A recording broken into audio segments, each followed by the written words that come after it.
Pauro kivimaja on kestev, soojapidav, tugev ja vaikne. Kui maja, siis kivimaja. Kui kivimaja, siis Paurok. Tere!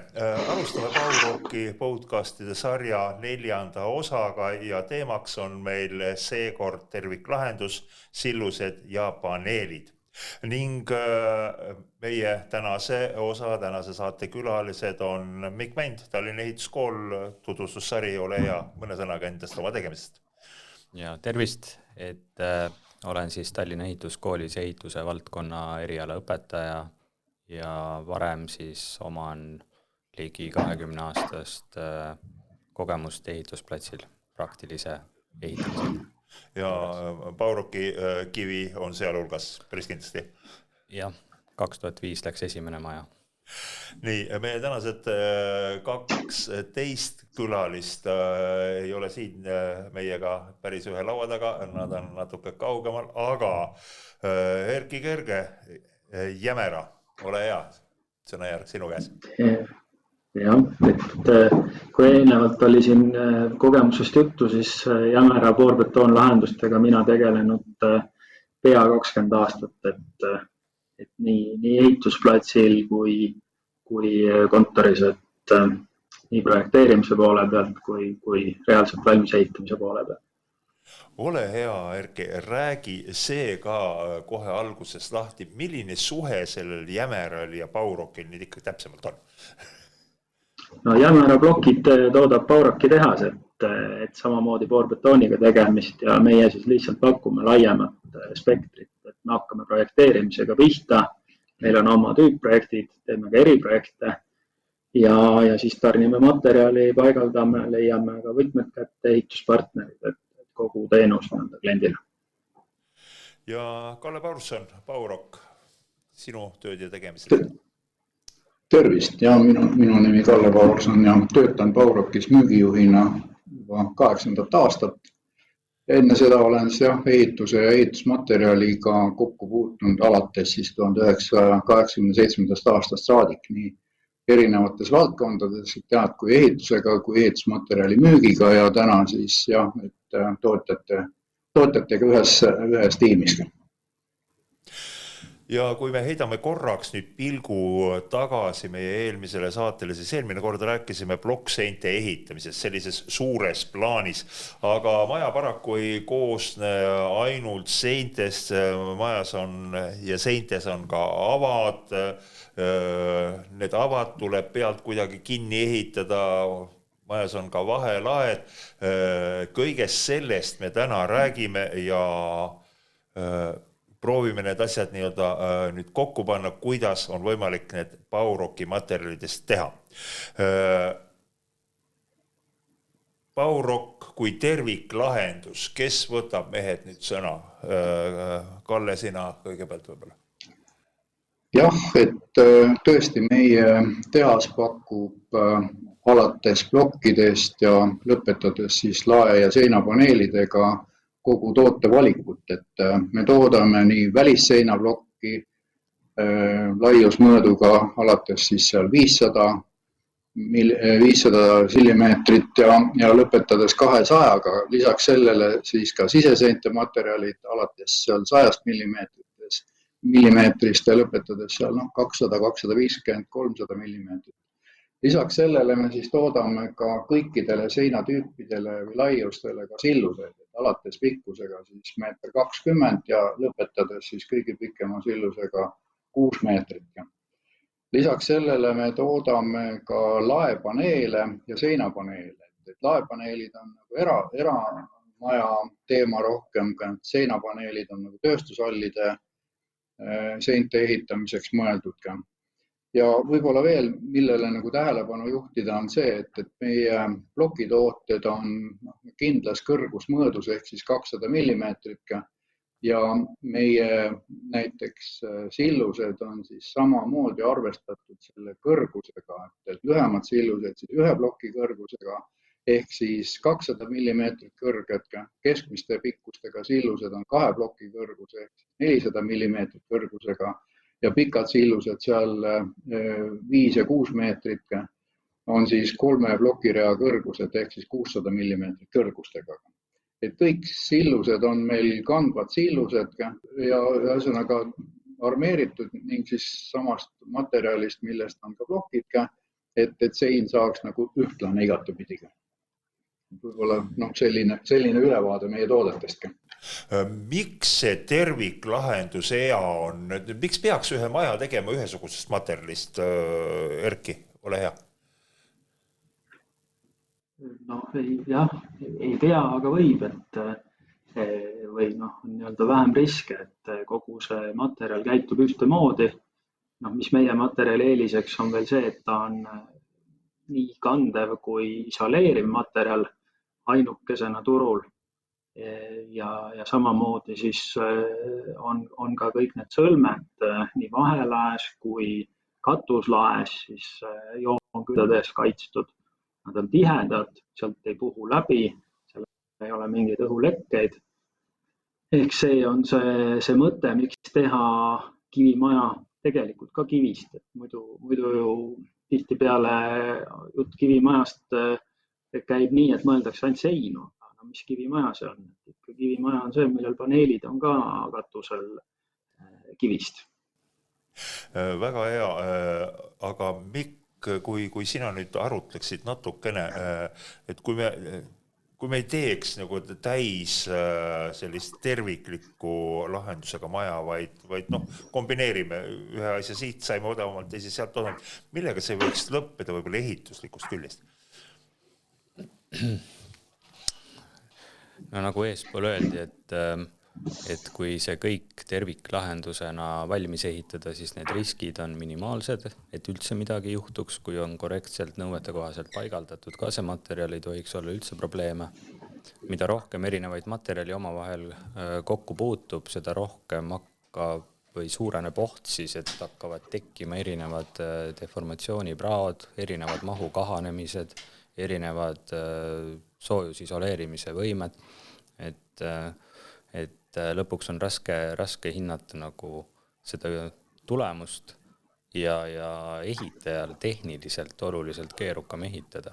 Nüüd sa paraku iga ei tea, kust virnast sa midagi võtad, jah? Jah, sa ehitad nagu mingit, ma ei tea, mängumaja lapsena järjest laiendad. Lego klotsid 10 aastat ostetud ja siis paneme kõik kokku.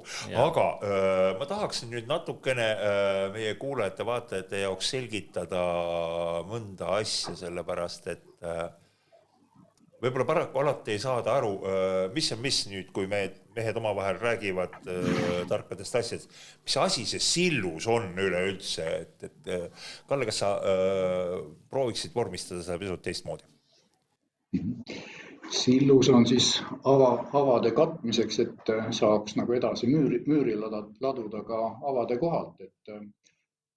Varematel aegadel tehti ainult betoonsilluseid, ehk siis tehti avakohale saalung, pandi sinna sisse armeeringu, alati betooni täis, oodati, kui see ära kivistub ja oligi ava kaetud. Et täna on see asi tehtud nagu oluliselt lihtsamaks, et teeme selle töö ära juba meie tehases teatud standardpikkustega. Iga silluse sees on siis konkreetse pikkusega armeering ja on valatud sinna ümber samasugune poorbetoon nagu plokid isegi. Ja seda on siis ehitajal väga lihtne ja mugav objektil juba kasutada. Et see viiakse objektile kohale, tõstetakse paika õigesse kohta ja saab müüritöödega edasi minna, et ei pea nagu midagi ootama. Lisaks sellele muidugi sillustele on olemas ka me veel valmistame ka U-blokke, millest on võimalik ka põhimõtteliselt teha silluseid ja võib-olla siis hästi pisikesi avasid sillata, näiteks mis jäävad alla 1 meetri või ala 60 sentimeetrit, 80 sentimeetrit.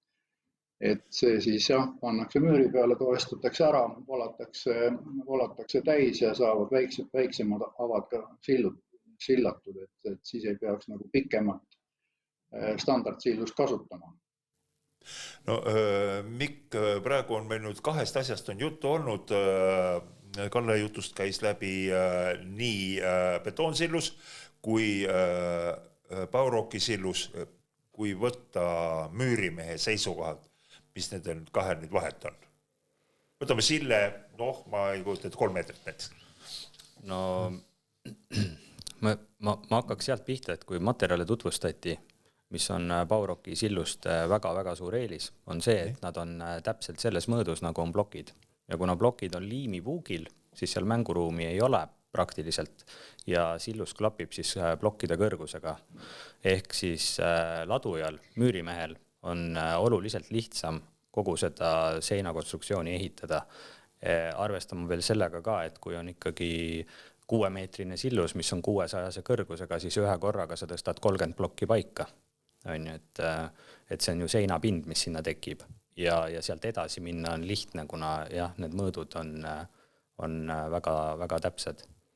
Ja betoneerimisel ilmselgelt lisatööd on oluliselt rohkem, kõigepealt avad ülesse, hakkad raketist ehitama, armeerima, toestama, siis tuleb betoonivalu, siis pärast on vaja kõik laiali võtta ja nii edasi.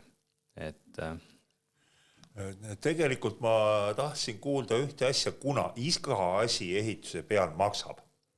Ja Miku jutust sai siit juba aru, et ilmselt betoonsillusega läheb asi natukene kallimaks, teisalt ilmselt kui me teeme täisseina sügavuse betoonsilluse, siis kui muu sein on soe, siis ena külma talvega sillus on seespoolt küljest ärmas, aga see iga asi maksab, ma võtaks siit nii-öelda nupust kinni, et millised sillused veel kannatab 2 mehe nii-öelda rammuga paika tõsta, et kraanat ei ole vaja tellida, see maksab ka raha. Nii, Mikk. No praktikast rääkides siis number 1 see oleneb meestest, number 2 see oleneb nutikusest, on võimalus seal ise ju koha peal mingid abivahendid, redelid, asju kasutada, aga ütleme niimoodi, et klassikalised 1,5 meetri tavad, üherealised sillused, kui me räägime veel 200, sest ei ole üldse küsimust koha peal ära tõsta. Kui nad lähevad nüüd suuremaks, raskemaks, siis üsna sageli sai naaberobjekti pealt korraks kopamees kutsutud, kes suutis oma tehnikaga selle paika tõsta, et kraana jäi jälle ära. Et siseseintele ja väiksemad aknavad sildab käsitsi 2 mehega, 3 mehega kindlasti ära.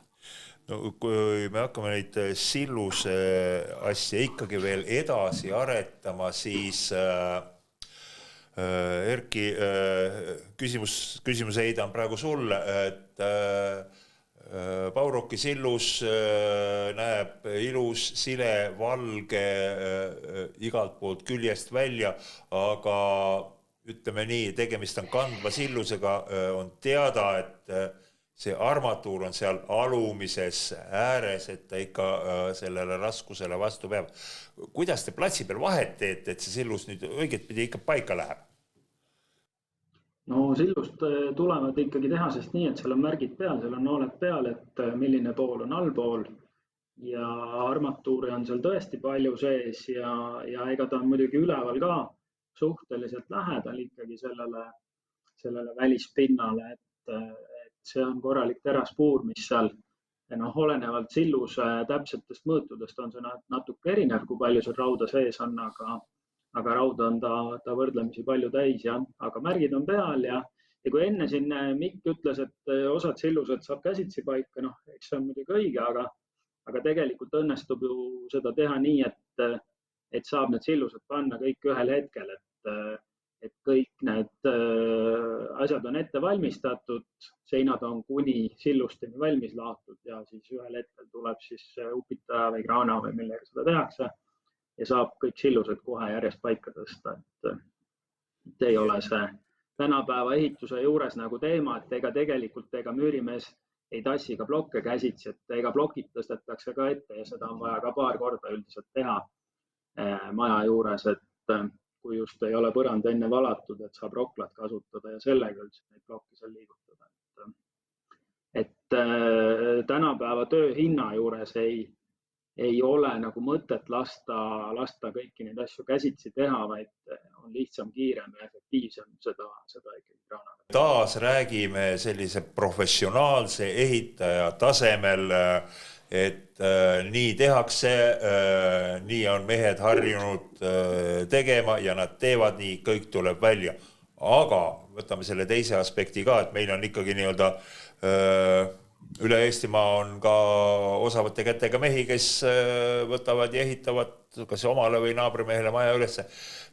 Mis juhtub, kui mees nüüd võtab kätte, et tühja kah, et ma keeran selle silluse teistpidi, et mis siis ikka on sillus ühtemoodi neljakandiline. Mis juhtub?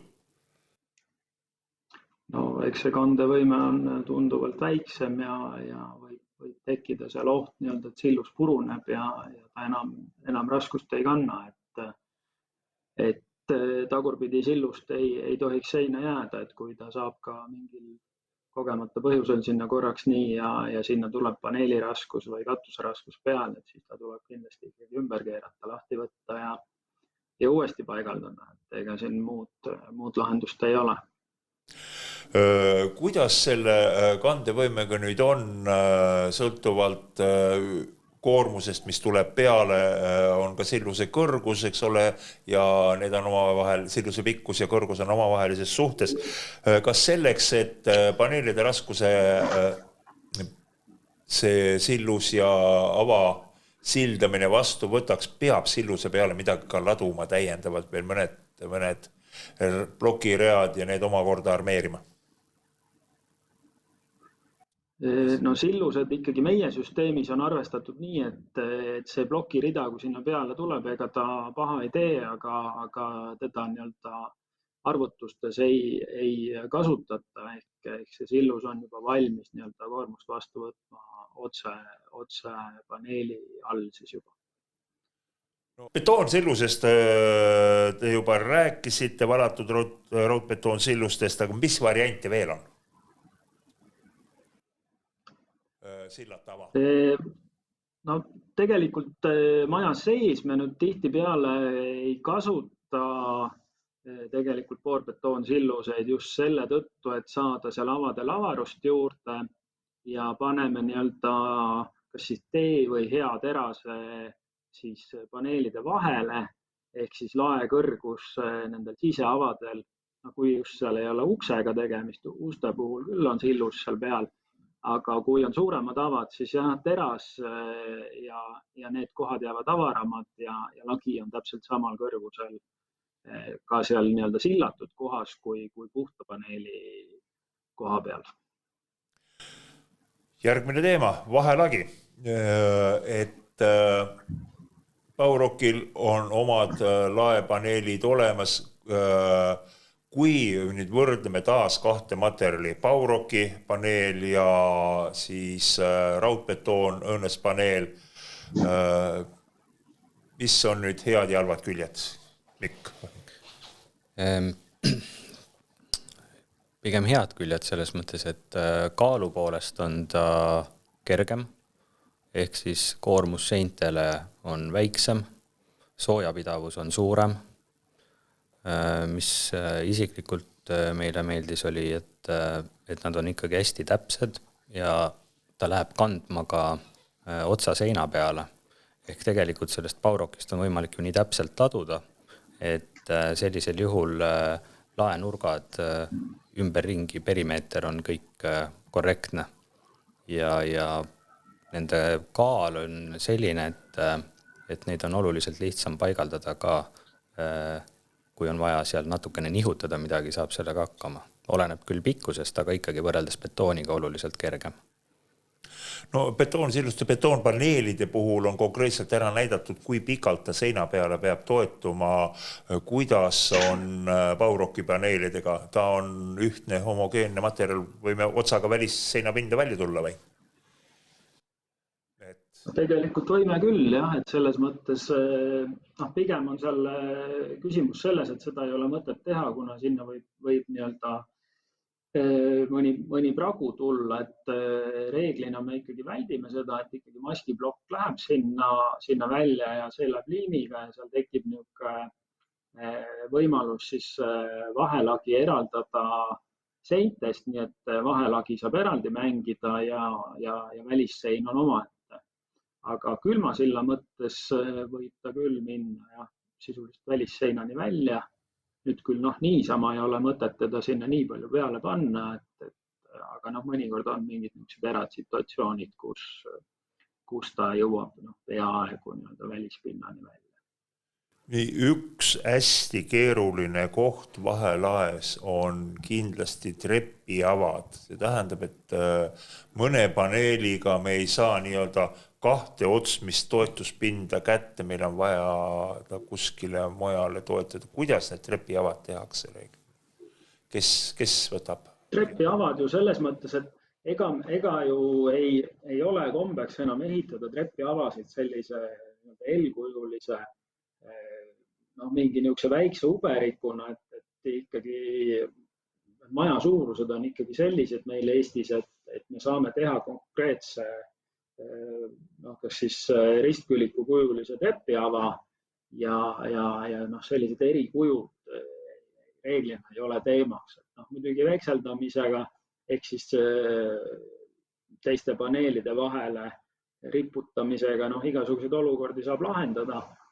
Aga see nüüd jah ei ole nüüd siuke teema, et ma kujutan ette, et võib-olla kuskil Inglismaal me näeme ikka veel neid väikseid treppe, siis Eesti inimene ikkagi tahab normaalsest trepist teisele korrusele saada, et ikkagi planeeritakse seal kuni 6 ruutmeetrit treppi alla ja see võimaldab seda, et on seal trepist ka mõnus käia, et ei ole see selline kannatuste rada ja mööbli saab üles ja kõik saab tehtud. Erki, see oli tegelikult väga selline palsam eestlase hingele, et meie elustandard on ikka kõvasti kõrgem kui Suurbritannias, eks ole, et me jätame õhuruumi ka majja. Ega meie kinnisvara hind on natuke teisel tasemel ja kultuuriline nii-öelda pigem on need meie majad ikkagi sarnased näiteks Soome majadega ja see on samamoodi, et ikkagi trepi arvelt nüüd enam ei ole kombeks kokku hoida, et need majad, mida viimase 20 aasta jooksul üldiselt on ehitatud, et harva kohtab seda, et selle trepiga on seal nii hirmsasti veiderdatud, et peab kuskilt läbi pugema. Võib-olla tehase poole pealt või tootmise poole pealt veel selline asi ka, et üks asi see, et laepaneelid on hästi kerged. Teine asi on see, et neid saab veel kasutada ka kaldenurga alla, kaldlagesid teha kuni 45 kraadi alla paigaldada. Ja veel üks eripära, millest korraks oli juttu ka, et seina peale toetada või ühe otsaga nagu õue saada, et me saame toota ka konsoolseid paneele, et siis väljaulatuva osaga kuni 1,5 meetrit, et kui on tarvis teha selline vahelagi, mis otsapidi jõuab nagu õue, millest siis üks osa moodustab siis terrass või rõdu, mis iganes seal, et siis seal selle välisseina koha peal ei teki külma silda. Et see on veel selline nagu eripäraga. Ja üks asi veel võib-olla, mille... Ja. See oli tegelikult minu meelest suurepärane sõnum, et milline nii-öelda mängimine ja oskuslik tegutsemine on raudbetoon vahelae puhul, et me saame selle külma silla seal katkestatud, et siin laseme siis rõdu rahulikult välja ja mitte mingit muret. Just. Ja võib-olla veel on see ka, et katuslagede puhul, et kuna materjal on ise hästi soojapidav, siis ta ei vaja nii palju pealtpoolt soojustamist, et see on ka üks, mis kindel. Villakihi paksus, ütleme, on väiksem 100-150 millimeetrit, kuna boorbetoonpaneel ise on ka väga hea soojaisolator ja mis põhiline, et kui ka juhtub sinna sisse aja jooksul tekkima mingite juuste kokkulangevuste tõttu mõni niisugune koridor ehk seal ei ole enam villa, et käib seal siis rott või hiir või keegi selline loom või orav või siis kui see vill sealt ka ära kaob ja mõni väike koht on ilma villata, siis sealt nagu ei teki mitte mingisugust tuulekoridori või külmapunkti nii-öelda tuppa, et see paneel hoiab nagu kindlalt ära selle, et sa oled eraldatud sellest välismaailmast ikkagi korraliku paksu vahekihiga, mis on püsiv ja homogeenne. Nüüd üks teema veel paneelidega seoses. Erki siin rõhutas, et meie juba nii-öelda kultuurist sõltuvalt eestlane ehitab ja eelistab avarate ruumidega maju. Kui pikk on paneeli sille? Mida me saame lubada omale? noh, ega selles mõttes paneel ise on küll 6-meetrine, aga nagu ma enne juba rääkisin, siis kui sinna nii-öelda keskele panna üks heatala, siis me oleme väljas juba 11,8 meetri peal, paneme ühe hea veel vahele, oleme 18 meetri peal. Ehk noh, ei ole tegelikult väga piirav see, et need lahendused ja vahendid on olemas, seda paneelide ka sillatavat osa nii-öelda pikendada, kui on vajadus olemas. Kui palju tuleb ette seda, Mikk, või kui palju sinu töös on tulnud ette seda, et kasutatakse ikkagi puit taladel vaheläge? No tegelikult seda ikkagi projekteeriti üsna palju, et maja oli Bauroki plokkidest, aga vahelagi oli puidust või isegi oli seda tüüpi majad nagu Saksamaal, et on kõrge katusega ka ühekordsed, siis oli seal ka topelt puittaladega lagi, kuhu see puiste vill tuli. Et paneele ka paigaldasime. No kõik võimalused või kõik variandid olid tegelikult meil ees läbi aastate. No olen olnud mitmel objektil, kus seinad maja on üles laotud Bauroki plokkidest ja on siis sillatud fermidega. See tähendab, et laeks jääb otse fermi alumine vöö. Seal on meil nüüd üks suur küsimus õhus. Aurutõkke sinna tuleb, sest Bauroki muidu aurutõket ei vaja, eks ole. Aga kui meil on nüüd üks selline konstruktsioon maja osas, kus tuleb peale panna aurutõkke, et kuidas aurutõkke ja sein ühendatakse nii, et see toimib? Kes? No, praktikas, mida kasutasime, oli see, et aurutõkke kile nii-öelda keerati siis seina peale alla natukene laest ja selle peale, ütleme siis seina ja aurutõkke vahele läks spetsiaalne hermeetik, liim tegelikult, mis jäi täpselt selle kõrgusele, et kui vermidele alla lasta näiteks tollisest lauast must lagi, siis äärmise lauaga said selle omakorda suruda vastu plokki kinni ja pärast alt selle üleliigse aurutõkke ära lõigata. Erki, tahad täiendada äkki veel? No ja meie, ütleme, see Soome lahendus on selline, et ploki peale läheb siis villariba, sinna peale läheb kile ja müürilatt läheb siis kile peale. See kile jäetakse siis fermide paigaldusel umbes meetrine sinna. Selle saab siis pärast nii-öelda kokku teipida selle ülejäänud aurutõkke kilega, mis siis pärast alla asetatakse. Et sellisel juhul on see hästi kindel nii-öelda see kogu see sõlm, kuna kogu raskus on selle müürilati peal, kogu katuse raskus ja ta surub iseenesest selle nii-öelda aurutihedaks ja ei ole seal nüüd nii-öelda kivi külge liimimise puhul nagu on ikkagi väike oht, et kaua ta seal püsib. Et seal saab juba omakorda kokku teipida siis kaks kilet, mis siis omavahel siis saab sinna jätta ilusti lõtku sisse, et seal pingeid ei teki ja selline on, ütleme, meil see Soome poolt tulnud jämera lahendus, mida nad on seal siis katsetanud ja selle juurde pidama jäänud. Nii, kõik jutt on alati niimoodi, mida lõpupoole seda keerukamaks peaks minema. Kui tahaks nüüd mõni klient saada endale kas kumera verandaga maja või mingeid kaarjaid avasid tuppa sisse, kuidas Baurok ennast, Bauroki plokk, kuidas ma küsin, narrida lubab? Põhimõtteliselt on võimalik kõike teha, et selleks kindlasti peab olema aega, peab olema kindel idee, kuidas seda teha, ja eks natukene see asi on ka kulukam, et seal see valmis teha, et me oleme siin teinud erinevate pikkustega paneele samamoodi, et vahepealsete, mitte standardsete mõõtudega, aga see eeldab seda, et seal ettevalmistus teraskarkassi suhtes on juba teistsugune, et joonistatakse valmis eripikkustega karkassid, võib-olla on seega siis kokkuvõttes ka kumera kujuga, et valmistatakse ja valatakse see valmis meie tehases siis pikemana ja ka lõigatakse seal õigesse kumerusse või pikkusse või mingi nurga alla valmis. Et see eeldab nagu pikemat eeltööd ja aega kindlasti nii tellijal kui ka meil valmistajana. Et kõik on võimalik teha, aga selleks peab olema pikem nagu ettevalmistusaeg. Esitan küsimuse uuesti natuke teisel kujul. Kui me tahame kumerat seina, mitte kumerat paneeli, selle saime selgeks, aitäh sulle, aga kui me tahame kumerat seina, kas seda on võimalik teha?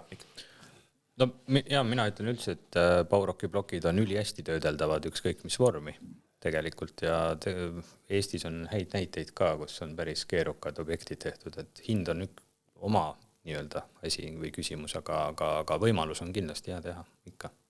Nii.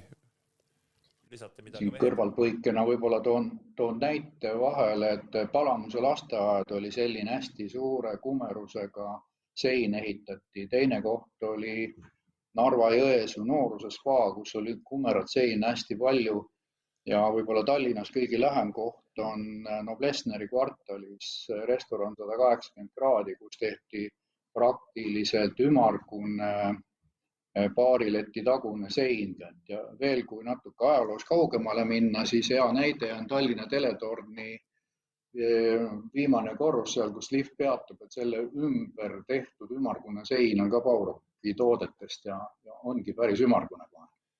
No nii, mina lisaksin siis viimase kirsikese tordile meie kuulajate vaatajate jaoks, et kui teil tekib suvisel ajal tahtmine reisima ei lähe, siis ostke mõned Bauroki plokid ja te saate teha oma esimesed skulptuurikatsetused ära, igal juhul minu meelest väga tänuväärne materjal.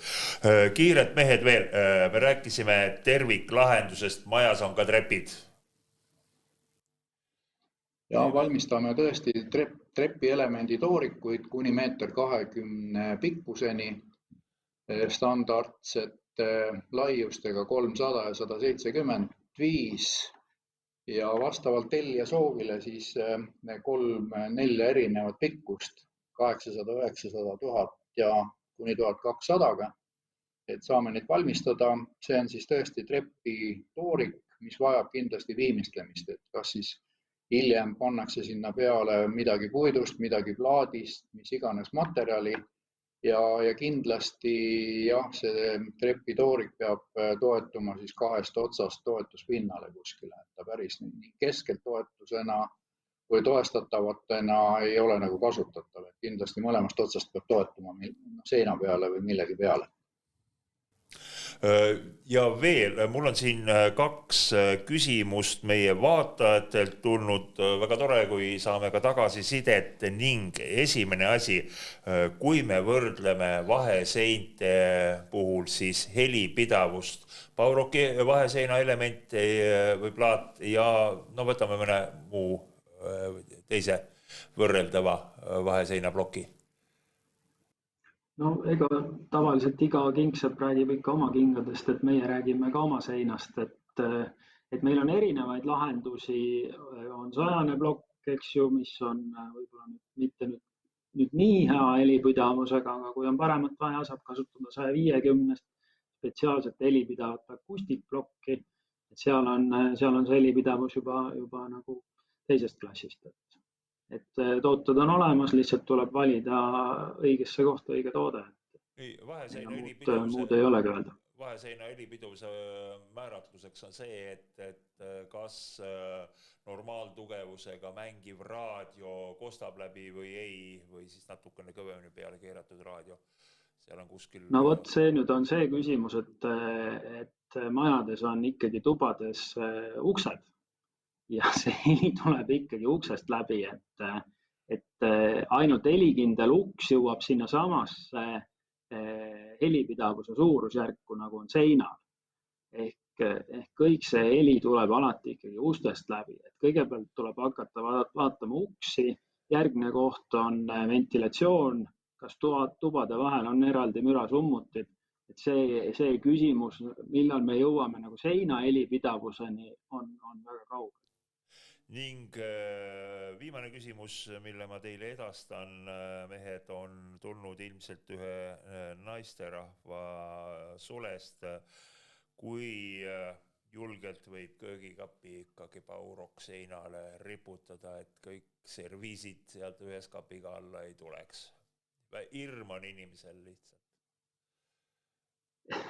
No selles mõttes, et kui on raskemad tooted, siis tuleb kasutada lihtsalt konkreetsele tootele mõeldud tüübleid, ehk boorbetooni tüüblid on kõik saadaval, lihtsalt tuleb vaadata, et milline tüübel sobib. Meil on kodulehel olemas ka tabel selle kohta, kus on kirjas, palju üks tüübel või kruvi koormust vastu võtab ja kapi kaal on siis võimalik välja arvutada ja selle järgi see kapp kinnitada, aga lihtsalt niimoodi vahemärkusena öeldes, et kuna tavaliselt kapp kinnitatakse a la 4 kruviga, siis on seal varu tavaliselt umbes 2 korda ükskõik millist vähekigi sobivat toodet valides.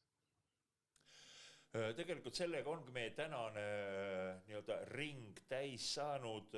Me oleme vaadanud avade sildamist, vahelagesid, lagesid, jõudsime treppide ja keerukate pindadeni välja, kõik probleemid, kõik küsimused leidsid lahenduse. Me kohtume teiega veel ja siis läheme, nagu öeldakse, järjest keerukamaks ja meie järgmise saate teema on niisked ruumid.